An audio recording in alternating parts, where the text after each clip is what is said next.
বিভূতি স্মরণে, বিভূতির চরণে। ঘাটশিলা ভ্রমণ 2022 পর্ব 1। ব্যাপারটা হলো কি, হঠাৎ ঘুরতে যাওয়ার ইচ্ছে হলো। না তা না বলে বলা উচিত অনেকদিন থেকেই ইচ্ছে করছিল ঘুরতে যাওয়ার, তবে ছুটিটা ঠিক পাওয়া যাচ্ছিল না। অবশেষে পাওয়া গেল 4 দিনের একটা ছুটি। ব্যাস আর কি, উঠল বাইতো কটক যাই। সেই 2019 সালে হয়েছিল তীর্থযাত্রা, কেদার বদ্রী ও বেনারস ভ্রমণ।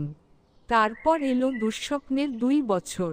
অতিমারি গ্রাস করার চেষ্টা করল গোটা বিশ্বকে, কিন্তু না, সে সফল হতে পারেনি। সফল হয়েছে মানুষের আত্মবিশ্বাস যে একদিন আবার সব ঠিক হয়ে যাবে। এখন সেই অতিমারির প্রভাব প্রায় নেই বললেই চলে। তাই 2022 সালে একটা ভ্রমণের আয়োজন করা হয়েই গেল। জায়গা খুব বেশি দূরে নয়, কিন্তু এই জায়গার সঙ্গে জড়িয়ে আছে প্রকৃতির অনেক কারুকার্য।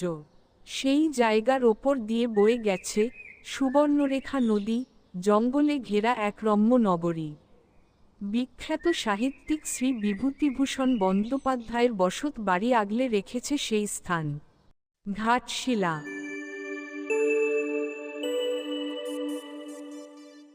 আজ 14ই এপ্রিল 2022, বৃহস্পতিবার। সকালে উঠেই ট্রেনের টিকিট কেটে ফেললাম 3টে, যাওয়ার এবং ফেরার। যাওয়ার ট্রেন হলো বারবিল জনশতাব্দী এক্সপ্রেস। আগামীকাল অর্থাৎ শুক্রবার আমাদের ভ্রমণের শুভ সূচনা। বেশিক্ষণ লাগে না হাওড়া থেকে ঘাটশিলা যেতে, ওই 3 ঘন্টা মতো সময় লাগে। এরপর হোটেল বুকিং। এখন গরমকাল, অফ সিজন, তাও হোটেল সব বুক হয়ে গেছে। একটা হোটেলের ছবি বেশ ভালো লেগেছিল, জঙ্গলের মধ্যে হোটেল। হোটেলের নাম মুক্তধারা হোটেল রিসোর্ট, কিন্তু ফোন করায় তারা বললেন শুধু একদিন ফাঁকা আছে, বাকি দিন রুম নেই। একদিন ওই হোটেলে খাবো, অন্যদিন অন্য হোটেলে। তা আবার হয় নাকি? কাজেই অন্য হোটেল খুঁজতে লাগলাম। পেয়ে গেলাম একটা হোটেল, নাম হোটেল অরণ্য। গরম থাকবে বেশ, কাজেই এসি রুম বুক করলাম। অনলাইনে অ্যাডভান্স দিয়ে দিলাম, আর গ্রাউন্ড ফ্লোরে ঘর চাই তাও বলে দিলাম। রুম চার্জ হলো 1500 পার নাইট। হোটেলটা নাকি স্টেশন থেকে 2 কিলোমিটার মতো দূরে ও গালুডি থেকে 4 কিলোমিটার দূরে। ঠিকই আছে কি বলুন, এখন গোছগাছ এই আরম্ভ হলো বলে। রাত 9টা। বাবা সিথিমোড় থেকে চিড়ে ভাজা, বিস্কুট, মিষ্টি কিনে এনেছে। তারপর আমের শরবত, আম পান্না খাওয়া হলো। মা খুব ফোনের ইমোজি দেখছে। আজ রাত্রে কিন্তু তাড়াতাড়ি ঘুমোতে হবে, কাল খুব ভোরে উঠতে হবে। ট্রেন কাল সকাল সকাল 6টা বেজে 20 মিনিট নাগাদ। একটা বড় বিসলেরি জলের জাগ আছে বাড়িতে, মা বলে ওটা নিয়ে যাবে। গোছানো মোটামুটি হয়েই গেছে, সব জামা কাপড় নেওয়া হয়েছে। লাগেজ বলতে ডাকব্যাগ ও লাল ট্রলিটাই যাচ্ছে। আমি একটা হলুদ গেঞ্জি খুঁজে যাচ্ছিলাম, যেটা এই সেদিন কিনেছি, কিন্তু ওটা আর পাওয়া যায়নি। কিন্তু তার বদলে অন্য একটা হলুদ গেঞ্জি পেয়ে গেলাম, যাকেই দিয়েই চলবে। সবাইকে পাঁচকান করে দেওয়া হয়েছে, আমরা ঘুরু অর্থাৎ ঘুরতে যাচ্ছি। ট্রেন কোন প্ল্যাটফর্মে দেবে সেটাও দেখে নিলাম, প্ল্যাটফর্ম 19 অথবা 20তে ট্রেন দেবে। এবার রাতের খাওয়া খেয়ে শুয়ে পড়লেই হয়। দুপুরে আলু ভাতে ভাত, ডাল, ডিম সেদ্ধ, আলু ভাজা, মাছের মুড়ো, চাটনি আর দই ছিল মেনু। রাত্রে হবে রুটি, তরকারি, চিকেন। কালকে আমাদের মঙ্গল যাত্রা কিংবা জঙ্গল যাত্রা। পরদিন অর্থাৎ 15ই এপ্রিল সকালে ঘুম থেকে উঠে বেরোবার তোড়জোড় শুরু হলো। সবাই রেডি, উবেরও বলা হয়েছে, কিন্তু সে আর আসে না। উবের ওলাকে ফোন করলাম, সে ঘুম জড়ানো গলায় বলে, আসছি। কোথায় যাবেন? না, ঠিক সুবিধের মনে হলো না। Situation is not under control. বাবা তড়িঘড়ি গেল সিথিমোড়ে ট্যাক্সি নিয়ে আসতে। এদিকে ঘড়িতে সকাল 5টা কিন্তু বেজে গেছে, কিন্তু না, ট্যাক্সি এসে গেছে। সবাই লাগেজ নিয়ে ট্যাক্সি দখল করলাম। ট্যাক্সিও সকালের ফাঁকা কলকাতার রাস্তা দিয়ে ঝড়ের বেগে ছুটে চলল। তখন আস্তে আস্তে ঘুমের আবরণ সরিয়ে কলকাতা শহর জেগে উঠছে। আমরা কিন্তু ঠিক সময় হাওড়া স্টেশন পৌঁছে গেলাম। নাও সিচুয়েশন ইজ আন্ডার কন্ট্রোল।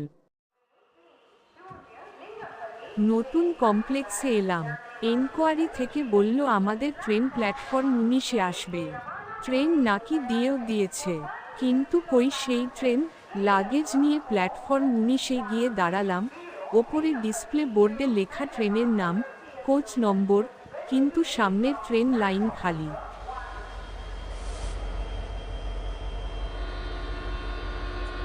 একটু পরেই ট্রেন ঢুকলো স্টেশনে। আমাদের সিট হলো এসি চেয়ার কারে। ট্রেনে উঠে দেখলাম কেউ জানলার ধারে সিট পায়নি। ট্রেন রাইট টাইমে ছাড়ল। ঘড়িতে সকাল সকাল 6টা বেজে 20 মিনিট। ট্রেন হাওড়া স্টেশনের প্ল্যাটফর্ম 19 ছেড়ে রওনা দিল। বাবা ও মা ডানদিকে বসেছে সিট 6 এবং 7-এ, আর আমি বামদিকে সিট 3-এ। চা খাওয়া কমপ্লিট। সকাল সকাল 6টা বেজে 36 মিনিট নাগাদ রামরাজাতলা স্টেশন পেরোলাম। সকাল সকাল 6টা বেজে 48 মিনিট নাগাদ আবাদা স্টেশন পেরোলাম। আমার একদম শেষের সিট পড়েছে C3 কোচের। মশা উড়ছে খুব, তাই কিছুক্ষণ আগে রেলের কর্মীরা মশা মারার জন্য স্প্রে করে গেছে। বাইরে দিগন্ত বিস্তৃত ধানক্ষেত, দূরে প্রচুর গাছ, পানায় ভরা পুকুর, মাঠে দাঁড়িয়ে উঁচু উঁচু টাওয়ার। চকলেট কেনা হলো। মা কিনল ক্যাডবেরি আর আমি কিনলাম পোলো লজেন্স। সকাল 7টায় উলুবেড়িয়া স্টেশন পেরোলাম। ট্রেনের জানলা দিয়ে দেখলাম ওপর দিয়ে একটা ব্রিজ গেছে। আমার পাশের ভদ্রলোক জানলার ধারে বসে ঘুমোচ্ছে। কোনো মানে হয়? সামনের দিকে কয়েকজন ফিজিক্স নিয়ে আলোচনা করছেন। খালি কানটা ওইদিকে চলে যাচ্ছে। যাই হোক, সকাল সকাল 7টা বেজে 9 মিনিট নাগাদ রূপনারায়ণ নদের ওপর ব্রিজ পেরোলাম। কোলাঘাট স্টেশন এলো। সকাল সকাল 7টা বেজে 40 মিনিট নাগাদ রেলের টিফিন খেলাম, ব্রেড অমলেট। বিল হলো টোটাল 140 টাকা। সামনের সিটের পেছনে লাগানো ডালা নামিয়ে খাওয়া। জগপুর স্টেশন পেরোলাম সকাল সকাল 7টা বেজে 46 মিনিট নাগাদ।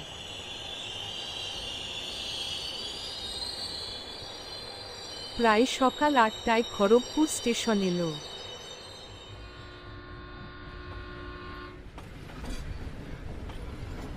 একটু পরেই ট্রেন খড়গপুর স্টেশন ছাড়ল। ওই সময়টায় আমি ট্রেনের কামরার দরজায় গিয়ে দাঁড়িয়েছিলাম আর হঠাৎ অনুভব করলাম একটা ঝাঁকুনি এবং পরক্ষণেই দেখি ট্রেন চলতে শুরু করল।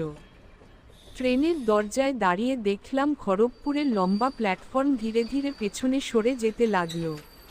ট্রেনের পেছনের দিকে তাকিয়ে দেখলাম ট্রেনের গার্ড সবুজ পতাকা নেড়ে সিগন্যাল দিচ্ছেন। ঠিক সকাল 9টা নাগাদ রেলের এক কর্মচারী বলে, ঘাটশিলা আসছে। তখন আমরা মিষ্টি খাচ্ছিলাম। কোনোমতে মিষ্টি মুখে পুরে লাগেজ নামিয়ে নিলাম। কে জানে কতক্ষণ দাঁড়াবে এই ট্রেন ঘাটশিলা স্টেশনে।